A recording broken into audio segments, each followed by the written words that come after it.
अगर मैं आपको पूछूं कि एनएफटी कितनी तरह के होते हैं, तो आप बोलोगे कि भाई बिल्ली का एनएफटी होता है, कुत्ते का एनएफटी होता है, गधे का एनएफटी होता है, इवन मगरमच्छ का भी एनएफटी होता है। लेकिन एनएफटी ये सिर्फ जंगल के प्राणी नहीं है। एनएफटी बहुत ही बड़ा चीज है और आगे जाके हम लोग जिस तरीके से लाइफ जीते हैं वो पूरा चेंज कर देने वाला है। तो आज हम लोग देखेंगे कि कितनी तरह के एनएफटीज होते हैं। अभी सबसे पहले बात करते हैं आर्ट एनएफटी की। आजकल आर्ट सिर्फ फिजिकल नहीं रहा है, आर्ट भी डिजिटल हो गया है। लोग डिजिटली पेंटिंग बनाते हैं, कंप्यूटर्स पे 3D मूवीज बनाते हैं, एनिमेशन बनाते हैं, ये सब भी आर्ट का ही प्रकार है। और अभी आर्ट सिर्फ इंसान तक भी लिमिटेड नहीं रहा, कंप्यूटर भी आर्टिफिशियल इंटेलिजेंस के द्वारा आर्ट जनरेट करते हैं, ऐसे भी एनएफटीज होते हैं। अभी जब इंसान और मशीन दोनों मिलके जब भी आर्ट क्रिएट करते हैं तो उसको जनरेटिव आर्ट बोलते हैं। इसमें क्या होता है कि जो भी डिजाइनर होता है वो थोड़े थोड़े पार्ट्स में डिजाइन्स बनाता है और कंप्यूटर रेंडमली उसको असेंबल करके आर्ट में कन्वर्ट करता है। अभी नेक्स्ट आते हैं कलेक्टिबल एनएफटीज। जैसे इंडिया में क्रिकेट बहुत ही फेमस है और आईपीएल क्रिकेट को मैनेज करता है, वैसे ही यूएस में बास्केटबॉल बहुत ही फेमस है और एनबीए उसको मैनेज करता है। तो अभी हम लोग का क्या है कि कभी सचिन ने अगर कोई फोर मारा है, सिक्सर मारा है, तो हम लोग कैसे उसको याद रखते हैं और उसका जो क्लिप होता है वो कई कई सर्कुलेट होके कई लोगों तक पहुंचता है और बार बार लोग उसको देखते हैं। तो एनबीए ने क्या किया कि अपने प्लेयर्स के ऐसे जो मूवमेंट्स थे उसको एनएफटी में कन्वर्ट करके उसका एक मार्केट प्लेस क्रिएट किया है। और ये मार्केट प्लेस का टर्नओवर है $850 मिलियन। तो अभी बहुत सारे ऐसे फिजिकल कलेक्टिबल्स या तो डिजिटल फॉर्म में आ गए हैं या तो फिर आने वाले हैं। फॉर एग्जांपल पोस्टल टिकट्स हैं, कॉमिक्स हैं, शूज हैं, वो सब कुछ अभी डिजिटल फॉर्म में एज एन एनएफटी मिलता है। बट ये जरूरी नहीं है कि कोई फिजिकल चीज का ही हम लोग डिजिटल फॉर्म में ट्रांसफॉर्मेशन करें। डिजिटल चीजें भी एज एन एनएफटी मिलती हैं, जैसे कि कोई फेमस मीम है या फिर कोई मूवी का पोस्टर है, तो वो डिजिटली ही क्रिएट हुआ है, लेकिन फिर भी वो एज एन एनएफटी अवेलेबल है। तो उसके कॉपीज हर एक के पास हो सकते हैं, लेकिन ओनरशिप उसका किसी एक ही व्यक्ति के पास होता है। अभी अगर एग्जाम्पल मैं आपको दिखाऊं, तो ये जो मीम है वो थोड़े टाइम पहले इंटरनेट पे बहुत फेमस हुआ था और बहुत ही सर्कुलेट हुआ था। तो ये जो फोटो जिन्होंने खींचा था उसने उसका एनएफटी कन्वर्ट किया और वो रिसेंटली 3.5 करोड़ रुपए में बिका। फिर नेक्स्ट आते हैं म्यूजिक एनएफटीज। अभी क्या हो रहा है कि जब भी कोई क्रिएटर या आर्टिस्ट म्यूजिक बनाता है तो उसको ये जो म्यूजिक इनकम जनरेट करता है उसका बहुत ही छोटा सा पार्ट उनको मिलता है। मेजोरिटी पार्ट जो है वो रिकॉर्ड लेबल कंपनी के पास जाता है या तो फिर स्ट्रीमिंग कंपनी के पास जाता है, जैसे कि स्पॉटिफाई के पास जाता है। तो इसका सॉल्यूशन क्या है कि आर्टिस्ट अपने म्यूजिक को एनएफटी में कन्वर्ट करके सेल करते हैं। तो जितना भी उसका वॉल्यूम जनरेट होता है, मार्केट वॉल्यूम जो जनरेट होता है, उसका पार्ट डायरेक्ट आर्टिस्ट को मिलता है और थोड़ा सा उसका जो पार्ट है वो एनएफटी होल्डर्स को भी मिलता है। Royal.io और brandmarketplace.com ऐसे दो प्लेटफॉर्म्स के एग्जांपल है कि जो आर्टिस्ट को अपना म्यूजिक एनएफटी में कन्वर्ट करके सेल करने के लिए प्लेटफॉर्म प्रोवाइड करते हैं। नेक्स्ट आता है इवेंट टिकट या तो एंट्री पास एनएफटीज।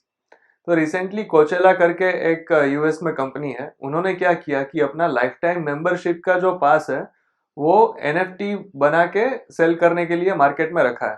तो फ्यूचर में हम लोग ये ट्रेंड बहुत ही देखेंगे कि मूवी टिकट्स जो है वो एनएफटी के तरह अवेलेबल होंगे। कोई भी अगर आपको क्लब का मेंबरशिप चाहिए, कोई इवेंट का टिकट चाहिए, तो वो एनएफटी के फॉर्म में अवेलेबल होगा। और जरूरी नहीं है कि ये कोई फिजिकल इवेंट हो, ये इवेंट मेटावर्स में भी हो सकता है। फिर आते हैं फिजिकल या तो डिजिटल आइटम के एनएफटीज। रिसेंटली अभी अदिदास ने एक एनएफटी निकाला था। अगर वो एनएफटी आप लेते हैं तो आप अदिदास के वेबसाइट पे जाके फिजिकल मर्चेंडाइज क्लेम कर सकते हैं कि जो सिर्फ एनएफटी होल्डर्स के लिए बनाया गया है। तो फ्यूचर में हम लोग ऐसे बहुत सारे एनएफटीज देखेंगे, जैसे कि ई बुक्स है, वो एनएफटी की तरह आएगा कि अगर आप एनएफटी खरीदते हैं तभी आपको वो बुक पढ़ने के लिए मिलेगा। और इवन कार्स और अपने घर भी एनएफटी की तरह सेल होंगे। नेक्स्ट आते हैं गेम एनएफटीज। तो कई सारे ऐसे गेम आजकल आ रहे हैं कि जो ब्लॉकचेन पे बने हैं और इन गेम एसेट्स जो है, जैसे कि आपका अवतार हो गया, आपके वेपन का स्किन हो गया, व्हीकल हो गया।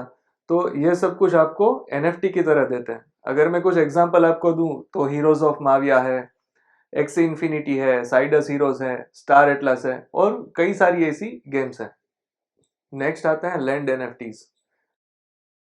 कई सारी कंपनीज कई सालों से मेटावर्स पे काम कर रही है और वहां पे ये लोग डिजिटली लैंड बनाता है। पूरा एक मैप क्रिएट होता है और सेक्शन वाइज वो मैप पूरा डिवाइड होता है और हर एक सेक्शन जो होता है उसका एनएफटी क्रिएट करके ये लोग मार्केट में सेल करते हैं।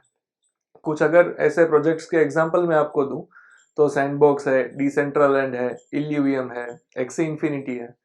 सैंडबॉक्स इसमें से सबसे ज्यादा पॉपुलर है अभी और उसका एक पिक्सल का मिनिमम प्राइस है 13 लाख रुपए और उसका साइज होता है 3 मीटर बाई 3 मीटर।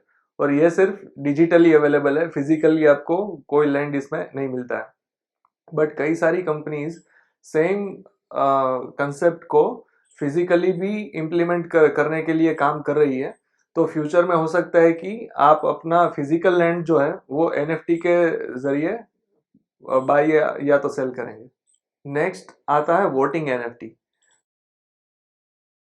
तो इंटरनेट पे आजकल एक नया कंसेप्ट आया है, डिसेंट्रलाइज ऑटोनोमस ऑर्गेनाइजेशन। कोई भी प्रोजेक्ट होता है वो अपने आप सब कुछ कंट्रोल नहीं करता है, वो अपना पावर जो है वो डिस्ट्रीब्यूट कर देता है कि भाई जिसके भी पास एनएफटी है उसको हम लोग पूछेंगे कि आगे क्या करना है। फॉर एग्जाम्पल कोई एनएफटी प्रोजेक्ट है, उसने एनएफटी सेल करके अपने 1 करोड़ रुपए बनाए हैं। तो फिर जिसके भी पास वो एनएफटी होता है वो सबके पास पावर होता है कि वो वोट करके बोल सके कि वो 1 करोड़ रुपए का क्या करना है। और सेम चीज फिर फ्यूचर में हम लोग फिजिकली भी वोटिंग में देखेंगे कि एनएफटी है और एनएफटी के जरिए आप वोट कर सकते हैं। नेक्स्ट है प्रोफाइल पिक्चर एनएफटीज। तो ये ऐसा एनएफटीज है कि जिसका कोई काम नहीं है, कुछ यूटिलिटी नहीं है और भी कोई भी चीज के लिए वो यूज नहीं होता है। ऐसे बहुत सारे एनएफटीज मार्केट में अवेलेबल है और एसेंशियली जब ये एनएफटीज का कंसेप्ट चालू हुआ था तभी सारे एनएफटीज प्रोफाइल पिक्चर ही थे। बट धीरे धीरे जैसे जैसे इनोवेशन आता गया वैसे एनएफटीज कई चीजों के लिए यूज होने लगे। एनएफटी के और भी कई सारे और यूज केसेस और यूटिलिटीज है। हम लोग एनएफटी का ग्रोथ सिर्फ पिछले 2-3 साल से ही देख रहे हैं। बट फ्यूचर में हो सकता है कि आपका आधार कार्ड भी आपका एनएफटी हो, आपका ड्राइविंग लाइसेंस भी आपका एनएफटी हो, क्या पता। तो मुझे आप कमेंट में लिख के बताएं कि आपको क्या लगता है कि एनएफटी के फ्यूचर में क्या क्या यूज केसेस हो सकते हैं।